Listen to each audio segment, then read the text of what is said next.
in the beginning, it was about proving to others, like, look what I can do, but not me as a human, like my vessel. Look what us as humans are capable of when we really just try. My name is Brandy Lowski. I'm 42 years old, and I have gained my power through the struggle. I am a mother to 2 kiddos and a spouse and a dog mom and a runner, a teacher, a volunteer, and I'm a living kidney donor. I went through some struggles and trauma as a kiddo, and it was things that I didn't want to talk about to anybody else, so it was all internalized, and that resulted in a lot of self-medicating throughout my teens and early 20s, and that then created a lot of shame, and I didn't know who I was as a person. I couldn't even really love myself because I didn't know who I truly was, because I didn't know how to cope with things. I couldn't rely on myself because I always turned to something that could numb the pain or take it away, at least for a little bit. And it wasn't until my sister passed away that everything changed. That was one of the most life-altering moments for me. I could not believe that she was gone, and she did not care for herself the way that someone should, and that's why she's not with us anymore. And I didn't want that to be my story. And so everything changed. At the time, I was pregnant with my son, and I had my daughter. She was about 4. And I changed our diet. My husband and I completely quit smoking cigarettes. We weren't drinking as much.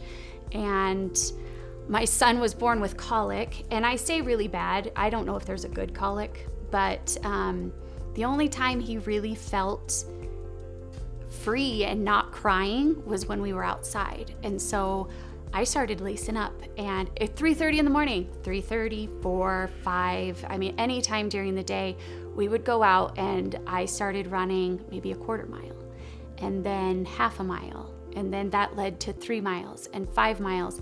And through that journey, I found so much appreciation for my vessel, for who I was. I was finding that I was capable, I am capable, and I am worth it. I am worth that struggle and that challenge. But it was through those years that I started to fall in love with myself, and I accepted my traumas. I accepted who I had been and all the shame that I had felt, and I was finally releasing that and not wishing it away and not pushing it under, sweeping it under the rug, but accepting it. It's part of my story. It's who I am. And it was very beautiful to have that all unfold, because a lot of perfectionism and things that I didn't like about myself, those were melting away. It was just beautiful. And then I had the birth control Esher, which is a permanent birth control. It's metal coils. After my son was a few years old, and didn't think anything of it, just thought got that done, not having any more kiddos, and moved on with life. And that was actually the same year that I donated my kidney, and I started to struggle physically. And at this point, I was running half marathons. I was in incredible shape, but I started to fall apart. Cognitively, physically, and I really just thought I had never had a surgery before the kidney donation, and so I just thought it was my body, just getting used to finding itself again. But 5-mile runs and 10-mile runs were so much more difficult. Could I run? Yes, but what it took for me to run was really hard. I started putting keys in the refrigerator, the coffee pot, in the microwave. There was a time I forgot my zip code, and I had to call my husband, and I was crying. I was like, I don't remember what our zip code is. I went to pick up the kids from school, and I looked up, and I didn't know where I was. I was walking and I had no idea where I was. And it was so frustrating because I took such great care of myself, and I was finally in love with myself, and I was worth it, and I knew my value as a human, and things just started falling apart. Doctors were telling me, oh, you're depressed, or you have a sleep disorder, and the symptoms just kept getting bigger and bigger and bigger, and nobody could tell me why.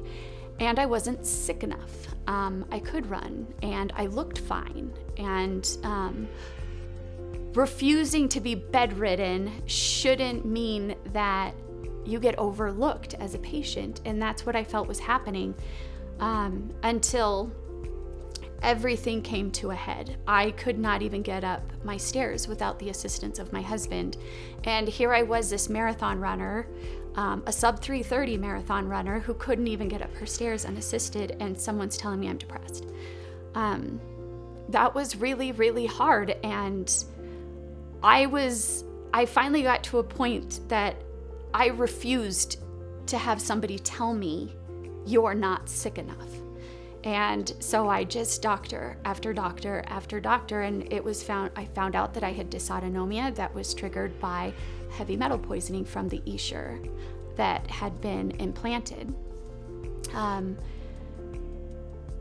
So we found the culprit, and I had a partial hysterectomy in my 30s.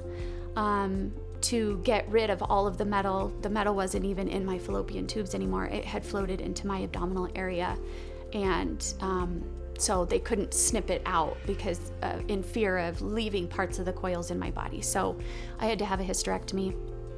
Immediately feeling better. I went through a heavy metal detox. I recovered, and I was feeling like $1 billion. I started training again. I did so many things. I did the rim to rim to rim in the Grand Canyon. I ran my fastest marathon that I had ran up to that point. I just started to feel like me again. It was incredible. I went back to school, and it was life-changing for me, because even going back to school was so hard because I couldn't even formulate a sentence, much less write an entire paper. And so to be back in school, I hit the dean's list, I hit the president's list. I really felt like I was on top of the world. And then right after I had ran my fast marathon, a few weeks later, I was getting ready to try to break the 3-hour mark in the marathon. And it was a 7-degree day, and it was really icy bridge that I went to run over, and I slipped and I fell, and I broke every stabilizing bone in my ankle and tore the stabilizing ligaments. Never broken a bone, and I broke 3. And I was in shock, like, what do you mean? I could not believe that this was happening to me. And so I had surgery, and I got hardware put into my ankle to put me back together. And it was a really dark time for me because every therapeutic outlet I had was stripped. I could not see my therapist. I could not run. I could not walk. I couldn't shower by myself. I couldn't walk down the hallway. I couldn't. There was just so many couldn'ts, and I had never been in so much pain. And it brought me back to that vulnerable state again of, look what's happened to you. And I didn't want to be a burden on anybody. But here I was. I couldn't cook dinner for my family. I couldn't drive. And a couple weeks after surgery and being very depressed, one of the darkest times of my life, I wasn't going to do that. I started thinking of the cans. Well, you can't do this, but what can you do? And I started working out, floor routines. Chair running is a thing. And just every day doing something that kept me active and writing down one goal, like fold 1 load of laundry today. And those small little look what I can do's created such a big change in how I dealt with my situation. I was like, I am gonna be the best hurt foot exerciser ever. If there ever was a medal for that, I'm getting it. And every day. And I committed to reaching out to people and showing my kids that you can fall apart. It's okay. You can fall apart and things can hurt and things can, be real terrible for you. And it's okay to accept that. It's okay to acknowledge that. It's okay to sit in that, but it's what you do with it afterwards that's important. And it helps. The struggles don't define us, but it builds so much in us. And so I got through it, man. I started running again slowly but surely. At this point in my life, I was so good at recovery through, the kidney donation and the hysterectomy, and then the ankle and suffering with dysautonomia for 7 years. I slowly but surely came back, and I came back strong, and I was able to run again. And I ran a half marathon, and then I ran a marathon. I want people to take from this, strength is not always being the most mentally or physically strong person in the room. Strength is accepting your vulnerability, taking those challenges and looking at them head on, even if you have tears in your eyes and you're kind of poking, putting your hands over your eyes, but it's facing them and looking at them and saying, okay, I am going through this, and this is not fun, but I am worth it.